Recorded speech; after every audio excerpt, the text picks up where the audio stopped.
역시 믿을 건 파월의 입이었습니다. 비둘기파적인 발언과 고용지표 호조로 다우는 3%, 나스닥은 4% 급등했습니다. 이 여파로 그동안 날뛰던 공포지수도 크게 잠잠해졌습니다. 세계 곳곳에서 돈 풀기가 다시 시작이 될 수 있을까요? 최소한 돈줄을 옥죄지는 않겠다는 분위기가 점점 감지되고 있습니다. 미국에선 금리 동결 가능성이 확대됐고 중국은 지급 준비율 인하로 경기 부양에 나서고 있습니다. 여기에 우리나라도 완화적 정책 가능성을 시사하고 있습니다. 미국과 중국이 올해 첫 무역 협상을 갖습니다. 하지만 쉽지만은 않아 보이는데요. 패권 다툼 성격이 짙은 데다 협상 결과에 따라 글로벌 경제에 끼치는 파급력이 어마어마해서 보여주기식에 그칠 가능성이 높습니다. 국제유가는 닷새째 올라 배럴당 48달러에 매우 근접했습니다. 무역 협상 기대감, 오펙 감산 효과, 중국 경제지표 호조 등에 올랐는데요. 지난 한 주 동안 WTI는 5.8% 큰 폭으로 올랐습니다.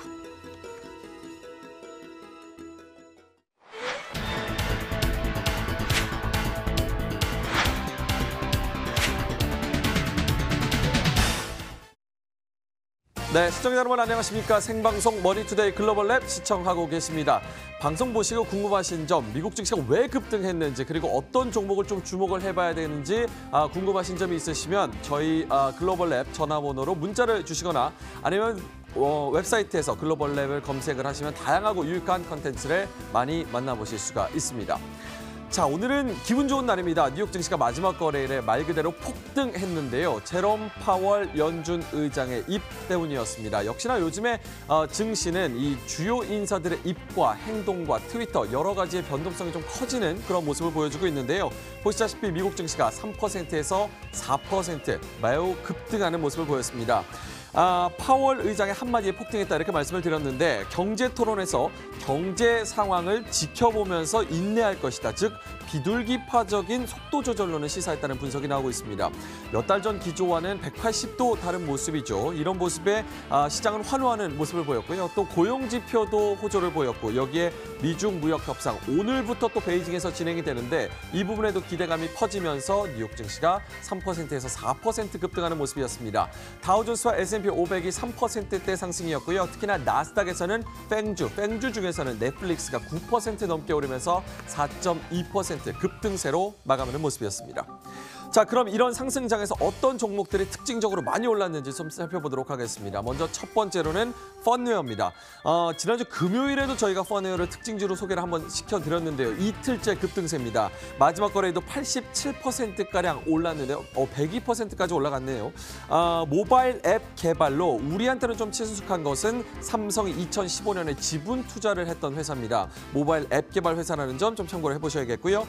또 나스닥에 상장돼 있는 캔서 제네틱스, 뭐 이름만 들어도 캔서 제네틱스, 이제 유전 공학으로 암을 좀 치료하는 회사다 이렇게 이해를 하시면 될 것 같습니다. 세포 유전학으로 유전 코드를 해독하는 정통 바이오 회사라고 보시면 될 것 같습니다. 65%가량 급등했고요. 그리고 마지막에는 차이나 SXT 제약, 중국 전통의학 개발 제조사인데 43%가량 급등하면서 마감하는 모습이었습니다. 자, 주말 동안의 호재를 가장 먼저 반영하는 중동지수 살펴보도록 하겠습니다. 일요일 날 장이 열리기 때문에 주말 동안의 호재 그리고 미국 증시의 급등세를 가장 먼저 반영하는 지수인데요. 중동지수 중에서는 역시나 이스라엘 지수, 미국과의 연동성이 가장 깊은 이스라엘 지수가 2%가량 급등하면서 연동성이 가장 크다는 것을 확인을 해줬고요. 그리고 역시나 사우디 지수가 1.3%, 그리고 UAE는 0.1%가량 플러스권에서 거래를 마쳤습니다.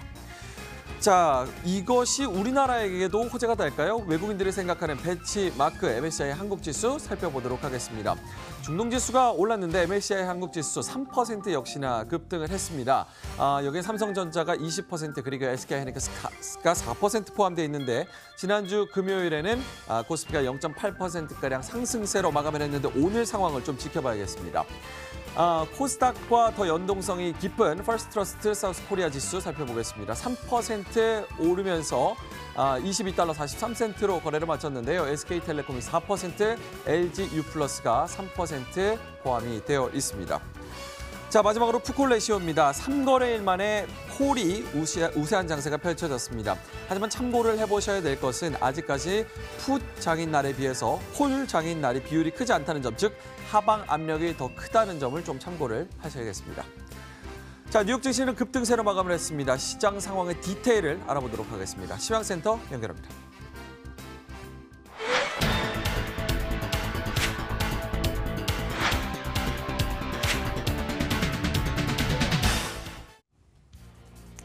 네, 새로운 한 해 한 주 잘 보내셨습니까? 급등락이 연출되는 장세가 정말 연속성을 가지고 있습니다. 1월 장세도 만만치 않을 것 같은데요. 이런 부분들 계속 조심스럽게 지켜보셔야 될 것 같습니다.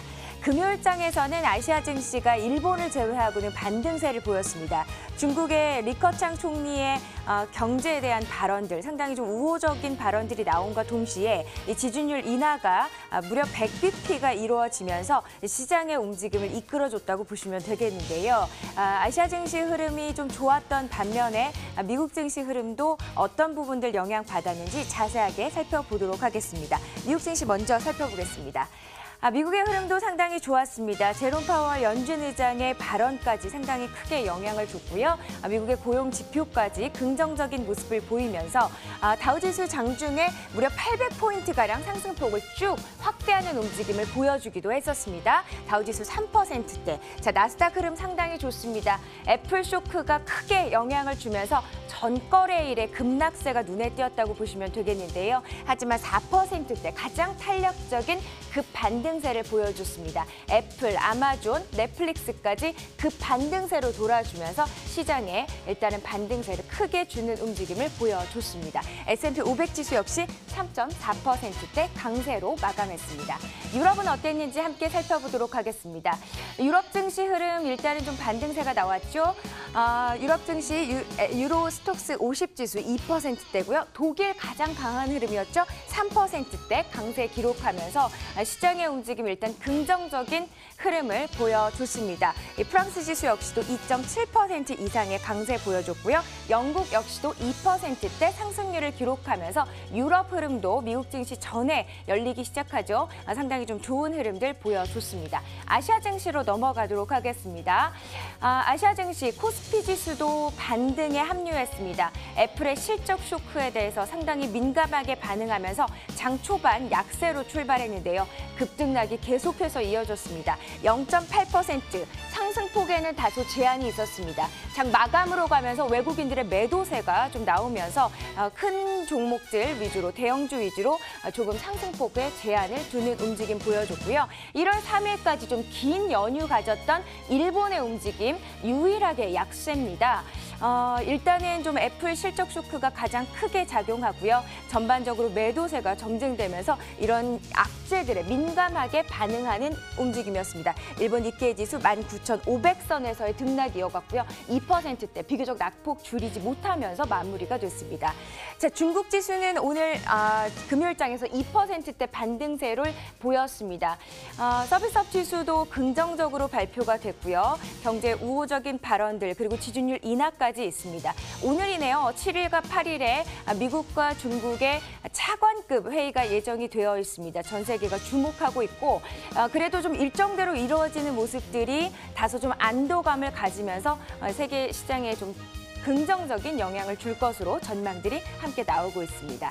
신흥국 시장의 움직임도 함께 보시죠. 인도 시장이 다소 좀 부진한 움직임을 첫 주에 보여줬습니다. 사흘 만에 반등세 보여주면서 0.51% 반등세로 금요일장을 마감했습니다. 자, 중동지수 유가도 큰 폭의 상승세를 보이고요. 전반적으로 좀 좋은 소식들 들리는데 함께 살펴보도록 하겠습니다. 이스라엘 지수가 2%대 강세를 기록하고요. 사우디 지수 1%대 상승세 기록하면서 역시 시장의 움직임 좀 긍정적인 흐름들 보였다고 보시면 되겠습니다. 환율 함께 보시겠습니다. 소폭의 약세가 이어졌다고 보시면 되겠는데요. 달러 인덱스 0.13% 하락하고요. 원달러 환율도 0.31% 하락세를 기록했습니다. 유가 함께 보시겠습니다. 유가 움직임이 5거래일 연속 상승세를 기록했습니다. 이번 달부터 이제 산유국들의 감산이 이어지기 시작하죠. 그리고 사우디아라비아의 공급 감소 소식까지 영향을 주면서 금요일장에서도 1.8%대 48달러에 가깝게 다가서고요. 브렌트유 57달러까지 올라섰습니다. 1.9%대 강세를 기록했습니다. 사실 유가에서의 가장 큰 키워드는 세계 경제 위축입니다. 전반적으로 이 경기 둔화가 가장 크게 영향을 주면서 12월장에서도 급락세가 이어졌다고 보시면 되겠는데요. 경제지표 미국에서도 좋았고 중국에서도 괜찮았습니다. 이런 부분들까지 영향을 주면서 반등에 꽤 좋은 모습을 보여주고 있습니다. 유가까지 봤는데요. 원자재 가격도 함께 확인하겠습니다. 애플의 실적이 좋지 않았고 증시, 달러 약세까지 좋지 않은 모습 보여주면서 전거래일에 급등세를 보였었는데요. 조금은 내주면서 8달러가량 하락하면서 1286달러까지 내려서는 움직임을 보여줬습니다. 글로벌 시황 금요일장이 어떻게 마감됐는지 함께 분위기 살펴보셨는데요. 특징주들 어떤 종목들 있는지 김희욱 소장과 함께 하시죠.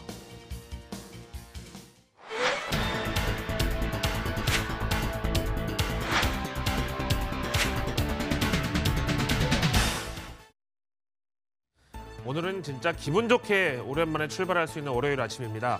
비록 날씨는 춥지만 오늘 시장은 뜨겁게 달아오를 것으로 예상해도 큰 무리가 아니겠는데요. 참 이런 날은 투자 의견 상향을 제시한 사람은 기분이 좋고, 왜냐하면 장이 이렇게 다 좋을 때는 웬만한 그냥 분석이 다 통하는 날이니까요. 반대로 투자 의견을 좀 하향한 사람들은 좀 얼굴이 좀 머쓱해지고 무한해지고 이런 날이겠죠. 자, 대체적으로 좋은 소식이 더 많았습니다. 월가의 투자 의견 변경 종목들 살펴보시죠. 먼저 인텔입니다.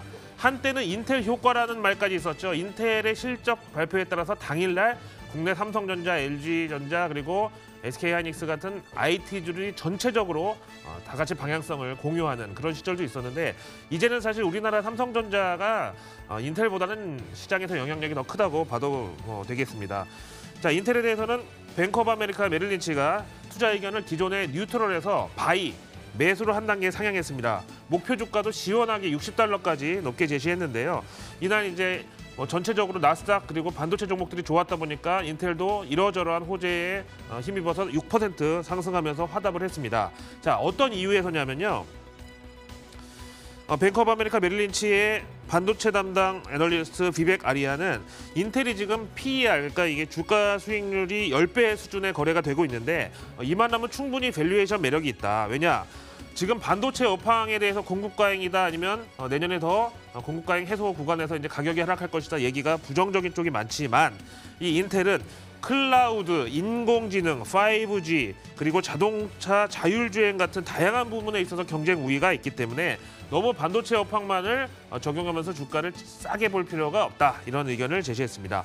우리나라 삼성전자도 역시 우리 삼성전자가 반도체 기업에 안 좋을 때는 같이 매를 맞기도 하고, 또 스마트폰이나 아니면 다른 쪽에 이제 이 완성품에 대해서 부정적인 의견이 있을 때 이걸 또 공유하기도 하는데, 사실은 여러 가지를 다 파는 백화점 같은 기업이라는 점에서 기대감을 공유해도 되겠습니다. 다음 유니버설 디스플레이 보겠습니다. 이름에 일단 디스플레이가 들어가 있고요.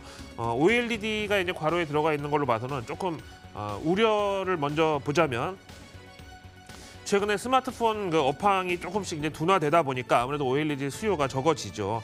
이제 그런 차원에서 리더맨 컴퍼니가 목표 주가를 125달러에서 105달러로 조금 내려잡긴 했습니다만, 여전히 기대감은 매수에 가깝다라고 인정을 해줬죠.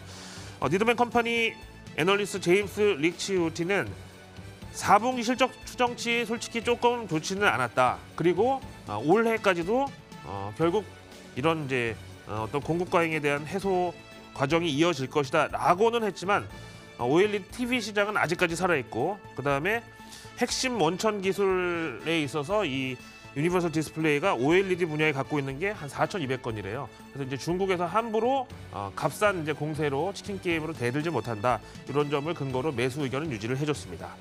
그 다음 익스피리아입니다.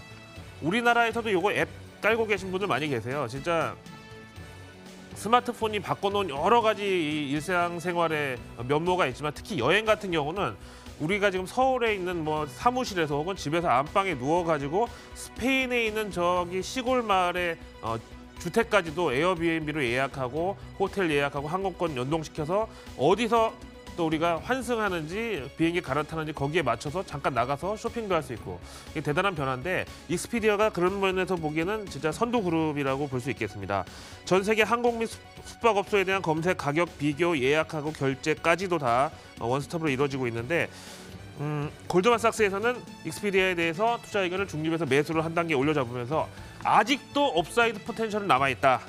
거기다가 목표 주가도 $140로 높여잡았습니다. 인터파크와 하나투어가 있는데 우리나라도 역시 주 52시간의 빛과 그림자가 있다면 그림자는 이제 인건비 상승으로 인한 소상공인들의 고통일 것이고 빛이라고 하면은 근무 시간이 줄어들고 여가 시간이 늘어나는 만큼 하루라도 시간이 있으면 일단 어디로든지 뜨고 싶다. 이게 이제 여행주 그리고 특히 온라인에 대한 기대감으로 연결이 되겠습니다. 온라인 트래블 에이전시, OTA 관련 종목들 오늘 우리 장에서 기대해봐도 좋겠습니다.